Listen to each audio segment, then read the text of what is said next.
Friends, आज हम cell biology के बारे में पढ़ेंगे। सेल स्ट्रक्चर एंड फंक्शंस, जो फर्स्ट ईयर बायोलॉजी बुक का चैप्टर नंबर 1 है उसका, और हम उसके बारे में पढ़ेंगे सेल के बेसिक कॉन्सेप्ट के बारे में। तो सबसे पहले है सेल है क्या, व्हाट इज सेल। सेल है क्या? Cell cell is the basic unit of life. Cell ज़िंदगी की बुनियादी इकाई है।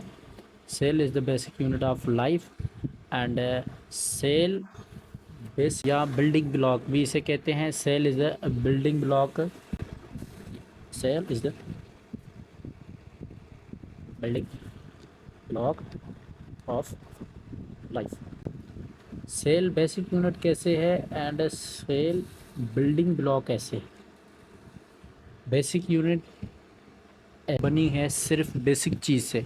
वो बेसिक चीज़ क्या है? वो बेसिक चीज़ है सेल। और बिल्डिंग ब्लॉक कैसे है? जैसे कि हम कोई घर बनाते हैं, कोई चीज़ बनाते हैं, तो उसके लिए कोई ब्लॉक की ज़रूरत होती है घर के लिए, बिल्डिंग के लिए। तो ये भी एक ब्लॉक की तरह काम करता है। जैसे सेल मिलकर कोई बहुत सारे बिलियन ट्रिलियन सेल मिलकर इंसान को बनाते हैं, ऑर्गेनिज्म को बनाते हैं। तो ये इसलिए कहलाता है कि cell is the building block of life.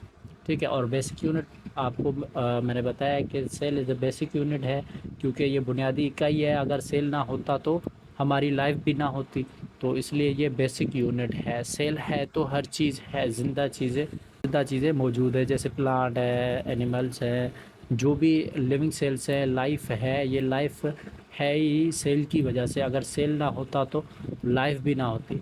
तो सेल के बारे में हमने पढ़ा है कि सेल क्या होता है। Cell is the basic unit of life और cell is the block of life.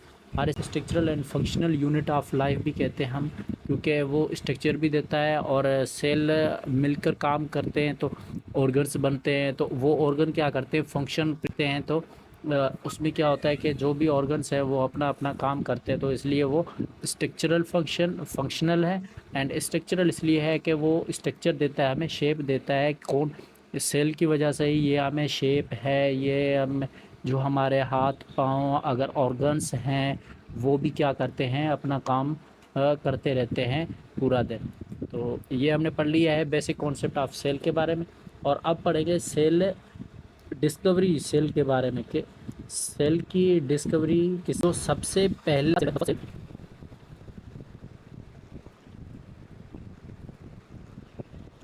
Discovery of cell. तो सबसे पहला जो सेल है वो किसने डिस्कवर किया था? वो किया था रॉबर्ट हुक ने।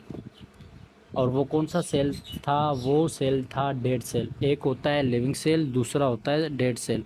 तो इसने जो किया था वो किया था डेड सेल डिस्कवर किया था इसने। इसने क्या किया था? डेड सेल डिस्कवर किया था। और इसके बाद इसने सेल डिस्कवर कैसे किया कि जो प्लांट्स का जो कार्क है ना, जो हिस्सा होता है जो बार बार लगा होता है, जिसमें डेड सेल मर जाते हैं, जिसमें वो जो शक्ति होती है, हार्ड चीज़ होती है, ठीक है, रिजिडनेस होती है, वो रिजिडने जो बार बार वाला है उसमें से उसने माइक्रोस्कोप में देखा। और माइक्रोस्कोप में इसने क्या देखा कि एक होल है, सुराख है, उस सुराख नुमा है। तो उसने उस और घर जैसा भी बना हुआ था, तो ऐसे इसने उसका नाम दे दिया कि ये क्या है? सेल है। इसने दिया था, इसने डिस्कवर किया था डेड सेल। और लिविंग सेल किसने डिस्कवर किया था? लिविंग सेल किया था Anton van Leeuwenhoek. Anton van Leeuwenhoek ने। ये था रॉबर्ट हुक ने क्या किया था? डेड सेल किया था। और ये लिविंग सेल जो किया था वो किया था एंटोन वॉन लियोन हुक ने। लिविंग सेल किया था, ठीक है। और ये इसकी डिस्कवरी क्या थी? पहले डेड सेल था। डेड सेल किसने डिस्कवर किया था? वो किया था रॉबर्ट हुक ने। और लिविंग सेल किसने किया था? वो किया था लिविंग सेल किया था एंटोन वॉन लियोन हुक ने। इसने कहाँ से डिस्कवर किया था?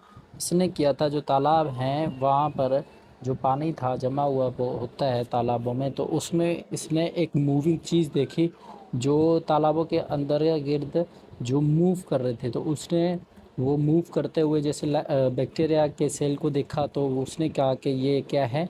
ये एक लिविंग सेल है, तो फर्स्ट लिविंग सेल किसने डिस्कवर किया, किसने देखा, तो वो देखा है एंटोन फोन लीeuwenhoek ने। ये समझ में आई बात। अब ये है सेल थ्योरी के बारे में पढ़ेंगे। अब सेल थ्योरी क्या है, सेल थ्योरी वो सब बच्चे हैं कि जिनको सेल थ्योरी के बारे में नहीं पता और वो सेल की सिर्फ डेफिनेशन बताते हैं कि सेल है क्या। लेकिन सेल थ्योरी किन किन साइंटिस्टों ने दी थी और कब दी थी। तो सबसे पहला जो साइंटिस्ट था वो था मैथ्यू लुईस शेल्डन। इसने क्या कहा था, सबसे पहला जो था वो क्या था, मैथ्यूस शेल्डन। कब दिया था, 1838 में इसने दिया था। इसने क्या कहा कि all plants or animals, all organisms are composed of cells। क्या इसने क्या कहा था, इसने कहा all organisms are composed of cells। इसने कहा था कि सारे जो ऑर्गेनिज्म हैं वो क्या हैं, वो बने हुए हैं सेल से। सारे ऑर्गेनिज्म किस चीज़ से बने हुए हैं, वो बने हुए हैं सेल से। और दूसरा था साइंटिस्ट शेवान, जिसे हम थ्यूडर शेवान भी कहते हैं। थ्यूडर शेवान ने दिया था। और इसने कब दिया था, इसने दिया था 39 में, 1839 में। और इसने क्या कहा था, इसने कहा था कि जो जानदार हैं, जो भी ऑर्गेनिजम्स हैं, वो क्या हैं कि all organisms are made up of cells. And इसने एक और चीज़ ऐड की थी, इसने कहा था कि cell is the basic unit of life, कि ज़िंदगी की जो बुनियादी इकाई है वो क्या है, वो है cell. Cell is the basic unit of life, यानी कि सेल क्या है, वो ज़िंदगी की बुनियादी इकाई है। मैथ्यूलिस शेल्डन ने कहा था कि जो भी ऑर्गेनिज्म है, all organism are composed of cells. लेकिन इसने क्या कहा था कि all organism are made up of cells and cell is the basic unit of life. अब आता है थर्ड। थर्ड कौन था, थर्ड था रोडोल्फ विर्चू, जिसे हम विर्चू कहते हैं। विर्चू ने क्या कहा था कि all cells come from pre existing cells, के जो भी सेल्स हैं, जो नए सेल्स हैं, वो कहाँ से आते हैं, जो पहले सेल जिंदा थे, जो पहले सेल थे, उनमें से क्या होते हैं ये के सेल्स आते हैं। ठीक है, तो इसने क्या स्टेटमेंट दी थी, इसने स्टेटमेंट यही दी थी कि all sales comes from pre existing sales, pre existing sales, जो पहले वाले सेल थे। तो ये जो नए सेल आते हैं, जो all new cells comes from the pre existing cell. जो सेल थे वो क्या थे, वो प्री एग्जिस्टिंग सेल से आते हैं। ये है बेसिक कॉन्सेप्ट ऑफ। अब इनके हैं जो सेल्यूलर ऑर्गेनेल्स हैं। अब पढ़ेंगे सेलुलर ऑर्गेनेल्स के बारे में, कि सेलुलर ऑर्गेनेल्स हैं और सेल के अंदर जो स्ट्रक्चर्स हैं वो किन किन ऑर्गेनेल्स की है। सबसे पहला जो सेल है उसमें आता है सेल वॉल। सेल वॉल क्या है और कौन से सेल्स में होता है, सेल वॉल, सेल वॉल है आउटर लेयर। किस चीज़ का, सेल का जो आउटर लेयर है वो है सेल वॉल। ठीक है, और ये प्रेजेंट किस में होता है, present only plant cell, bacterial cell and fungal cells. Bacterial cell जो है उसमें कौन सा सेल वाल होता है, लेकिन सेल वाल बना किस चीज़ का होता है, सेल वाल बना हुआ होता है जो प्लांट सेल में है, उसमें सेल वाल बना हुआ होता है सेल्यूलोज का।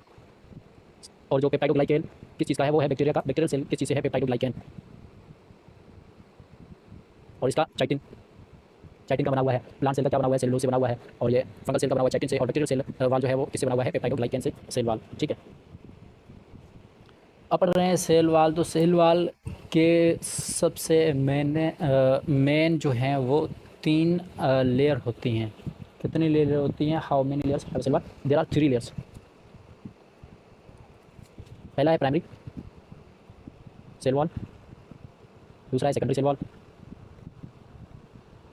और तीसरा है इसका मिडिल लेमिना। ये छोटा सा इंट्रोडक्शन था सेल वॉल का, और ये हम आगे इंशाल्लाह डिटेल में पढ़ेंगे। अभी हम पढ़ेंगे सेल मेम्ब्रेन के बारे में। सेल मेम्ब्रेन क्या होता है? ये होता है सेलेक्टिव परमेबल। वो होता है परमेबल और ये होता है सेलेक्टिव परमेबल। वो चीज़ों को छोड़ता है सेल के अंदर, लेकिन ये सेलेक्ट करके छोड़ता है। सेल के अंदर कोई भी जो भी आउटर ऑर्गन्स होते हैं, कोई भी मतलब ऑर्गेनिजम्स होते हैं, कोई भी पार्ट होता है, कोई भी ऑर्गेनिक सब्सटेंस होते हैं, जो भी सब्सटेंस होते हैं, एलिमेंट होते हैं, ये उनको क्या करता है, पहले सेलेक्ट करके फिर अंदर जाने देता है। सेलेक्टिव परमिएबल मेम्ब्रेन होता है ये। सेलेक्टिव परमिएबल, और ये होता है, ये क्या होता है, ये होता है परमिएबल। ये आउटर लेयर है, सबसे जो बाहर वाला जो लेयर है, ये किस में प्रेजेंट होता है? प्लांट में। लेकिन जो एनिमल सेल है, एनिमल सेल में क्या नहीं होता, ये भी आपसे पूछा जाता है कि क्या एनिमल सेल में सेल वॉल होता है या नहीं। तो इसका जवाब है कि सेल वॉल नहीं होता। ये भी क्या है, ये भी आउटर लेयर है। वो सबसे बाहर वाला हिस्सा किस में होता है? प्लांट सेल में। लेकिन ये क्या होता है, एनिमल सेल में क्या होता है? आउटर लेयर होता है।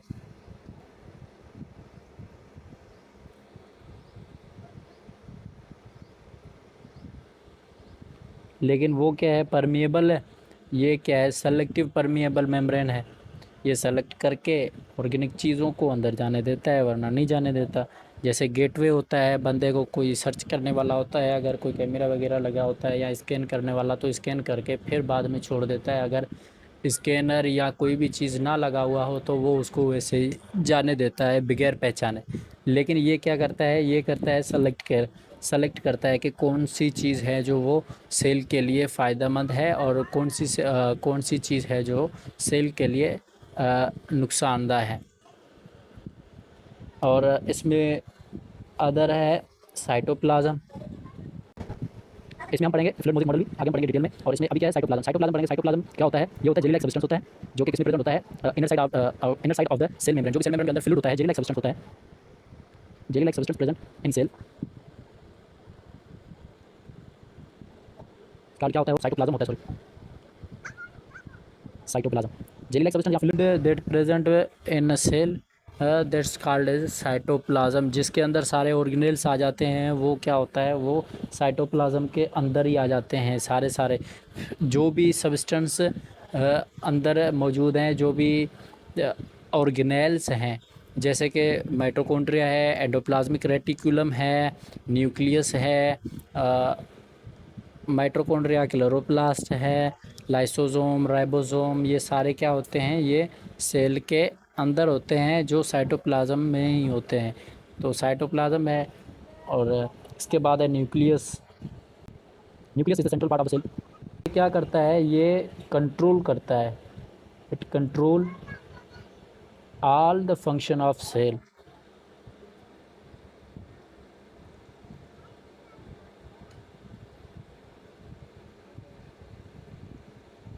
ये क्या करता है कि ये सेल के जो भी फंक्शन होते हैं, ऑल फंक्शन होते हैं, उनको क्या करता है, ये कंट्रोल करता है। ये क्या हुआ, अभी न्यूक्लियस हो गया, साइटोप्लाज्म हो गया, सेल मेम्ब्रेन हो गया, ये सेल वॉल हो गया। अभी हम पढ़ेंगे माइटोकॉन्ड्रिया। माइटोकॉन्ड्रिया को कहते हैं power house of cell. Mitochondria power house of, जैसे कि कोई बात के सेल को एनर्जी कहाँ से मिलती है? वो मिलती है माइटोकॉन्ड्रिया से। तो हम इसे पावर हाउस ऑफ सेल क्यों कहते हैं कि पावर हाउस ऑफ सेल? क्योंकि ये सेल को एनर्जी देता है काम करने के लिए। जो भी सेल को एनर्जी मिलती है सेल डिवीजन के लिए, माइटोकॉन्ड्रिया कोई भी सेल काम करता है, कोई भी फंक्शन परफॉर्म करता है, तो क्या होता है कि उसके लिए इसको क्या चाहिए, एनर्जी की ज़रूरत होती है। जैसे कि फोटोसिंथेसिस के लिए, रिस्पायरेशन के लिए, कोई और काम होते हैं जो जो भी सेल के काम के लिए एनर्जी की इंसान को भी तो एनर्जी की ज़रूरत होती है ना, तो ये सेल को भी क्या है, एनर्जी की ज़रूरत होती है। तो क्या है, वो सेल को प्रोवाइड करता है energy. It provide energy to the cell, that's why we call the power house of cell. तो माइटोकॉन्ड्रिया को हम क्या कहते हैं, पावर हाउस ऑफ सेल। ये पार्ट थे जो मेन पार्ट हैं सेल के, और इनको हम डिटेल में पढ़ेंगे। अगर कोई बात समझ में नहीं आई, कोई डिस्कशन करनी है तो वो कमेंट में बता दें। को जो भी बात जो भी सवाल पूछना है आपने, वो कमेंट में आप पूछ सकते हैं। थैंक यू एंड जज़ाकल्लाह। और चैनल को सब्सक्राइब करना ना भूलें।